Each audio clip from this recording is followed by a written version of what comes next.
ಬಹಳ ಹಿಂದೆ ಭೂಮಿಯಲ್ಲಿ ಭೀಕರವಾದ ಬರಗಾಲ ಬಂದಿರುತ್ತದೆ.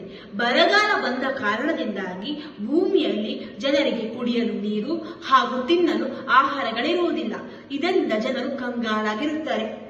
ಆಗ ದೇವಿಯು ತನ್ನ ದೇಹದ ಶಾಖದಿಂದ ತರಕಾರಿಗಳನ್ನ ಉತ್ಪನ್ನ ಮಾಡಿ ಜನರ ಹಸಿವನ್ನು ಹಾಗೂ ಮಳೆಯನ್ನು ನಿರ್ಮಿಸಿ ಜನರ ದಾಹವನ್ನು ನೀಗಿಸುತ್ತಾಳೆ.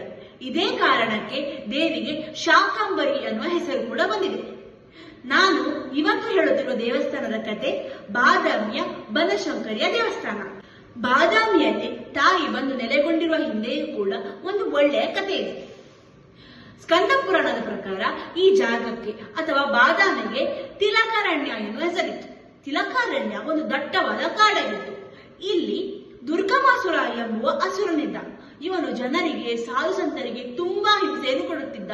ಇವನ ಹಿಂಸೆಯನ್ನು ತಾಳಲಾರದ ಜನರು ಸಾಧು ಸಂತರು ದೇವತೆಯರ ಮೊರೆ ಹೋಗ್ತಾರೆ.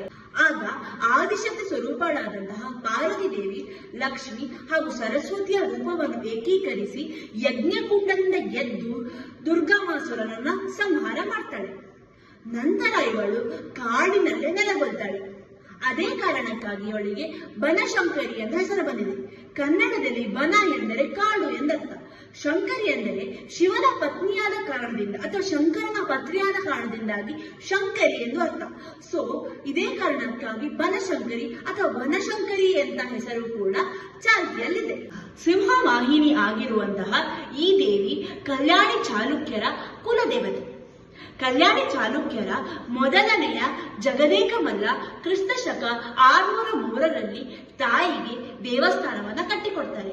ಆದರೆ ನಾವು ನೋಡುತ್ತಿರುವ ಈ ದೇವಾಲಯವನ್ನ ಮರಾಠಿ ದಂಡನಾಯಕನಾದಂತಹ ಪರಶುರಾಮ ಅಗಾಲೆ ಅನ್ನುವರು ಕ್ರಿಸ್ತ ಶಕ 1750ರಲ್ಲಿ ಪುನರ್ ನಿರ್ಮಾಣ ಮಾಡಿದ್ದಾರೆ ಅಂತ ಹೇಳುತ್ತೆ ಇಲ್ಲಿನ ಸ್ಥಳ ಪುರಾಣ. ಇದೇ ತರಹದ ಇಂಟ್ರೆಸ್ಟಿಂಗ್ ಮಾಹಿತಿಗಳಿಗೆ ನೋಡ್ತಾ ಇರಿ ಗೋ ವಿತ್ ದ ಫ್ಲೋ. ಧನ್ಯವಾದಗಳು.